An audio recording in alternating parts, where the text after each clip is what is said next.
మొత్తానికి Pakistan T20 world cup match భారత్తో ఆడడానికి ఒప్పుకుంది. డైరెక్ట్ గా చెప్పాలంటే దిగొచ్చింది. దీనికి ముందు ఐసీసీ పాకిస్తాన్ కి డెడ్ లైన్ ఇచ్చిన సంగతి అందరికీ తెలిసిందే. అసలు మ్యాచ్ భారత్ తో ఆడకపోవడానికి సరైన కారణం చెప్పమని, లేదంటే పాకిస్తాన్ మీద బ్యాన్ విధించాల్సిన పరిస్థితి ఏర్పడుతుందని, పార్టిసిపేషన్ అమౌంట్ కూడా మీకు రాకుండా అవుతుందని, అందులో కూడా కోత విధించాల్సి వస్తుందని క్లియర్ గా పాకిస్తాన్ కి వివరించింది ఐసీసీ. ఈ బ్యాన్ కి భయపడి పాకిస్తాన్ కొత్త ఆలోచన చేసింది. అదేంటంటే ఫేస్ రూల్. ఈ రూల్ అర్థం ఏంటంటే, ఒక కంట్రీ సడన్ గా ఒక మ్యాచ్ బాయ్కట్ చేసిందంటే దానికి సరైన రీజన్ ఉండాలి. అవేంటంటే దేశంలో రక్షణ పరిస్థితులు బాగోలేకపోవడము, లేదంటే ప్రకృతి వైపరీత్యాలు రావడము, ఇంకా గవర్నమెంట్ నుంచి ప్రెజర్ ఉండడము. ఏది వీళ్ళు ఎక్కడైతే ఆడుతున్నారో అక్కడ జరగాలి ఇవన్నీ. పైగా వీళ్ళు మ్యాచ్ బాయ్కట్ చేసింది ఎప్పుడు, అంత స్కెడ్యూల్ అంతా అయిపోయిన తర్వాత ఇంకా 2020 వరల్డ్ కప్ ఒక 4 రోజుల్లో స్టార్ట్ అవుతుంది అనగా వీళ్ళు మ్యాచ్ ని బాయ్కట్ చేశారు. భారత్ పాకిస్తాన్ మ్యాచ్ ఆడబోయేది శ్రీలంకలో. సో శ్రీలంకలో అలాంటి పరిస్థితి లేనే లేదు. భారత్ పాకిస్తాన్ మ్యాచ్ ఆడకపోతే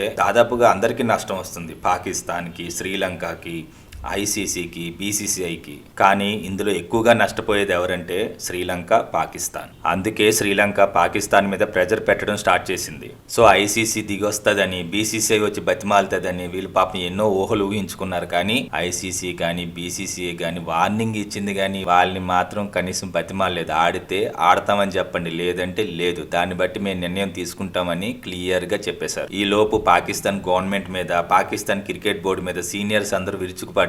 ఇలాంటి దిక్కుమాల నిర్ణయం తీసుకుని అసలే నష్టాల్లో ఉన్న పాకిస్తాన్ ఇంకా నష్టాల్లోకి చేరుస్తారా అని అడ్డమైన బూతులు మాట్లాడడం స్టార్ట్ చేశారు గవర్నమెంట్ మీద. ఇదంతా చూసిన తర్వాత పాకిస్తాన్ క్రికెట్ బోర్డుకి భయం వేసింది. అసలే ఒక తెంగర్ నిర్ణయం తీసుకుని తప్పు చేసాం, ఇప్పుడు మళ్ళీ కరెక్ట్ నిర్ణయం తీసుకోకపోతే పాకిస్తాన్ క్రికెట్ ఉనికికే ప్రమాదం అని గ్రహించి ఏ మిత్రుడి కోసం అయితే బాయ్కట్ ప్రతిపాదన పెట్టారో ఆ మిత్రుడిని పిలిపించారు. అదే బంగ్లాదేశ్ క్రికెట్ బోర్డు చైర్మన్ ని పిలిపించారు. ఇద్దరు మిత్రులు చాలాసేపు మాట్లాడుకున్న తర్వాత పాకిస్తాన్ ఐసీసీ మీటింగ్ లో 3 డిమాండ్లు ఉంచింది. అవి ఏంటంటే, 1, బంగ్లాదేశ్ కి పార్టిసిపేషన్ అమౌంట్ తప్పకుండా ఇవ్వాలి, మంజూరు చేయాలి. 2, వీళ్ళకి రావాల్సిన పార్టిసిపేషన్ అమౌంట్ ను కూడా పెంచాలి.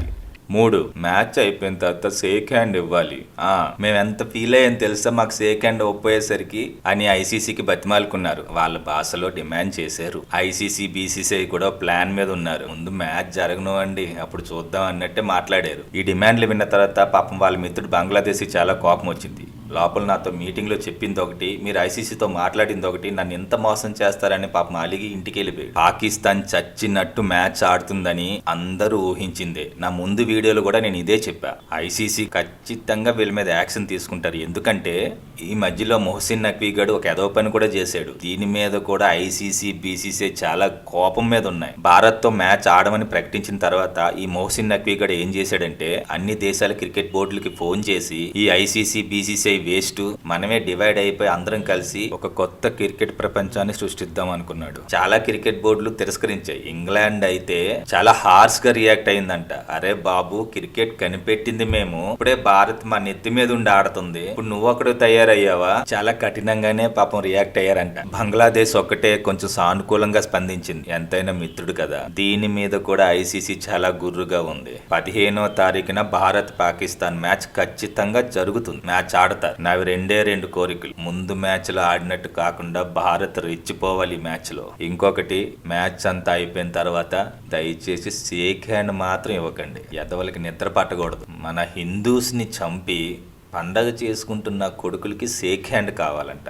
జై హింద్.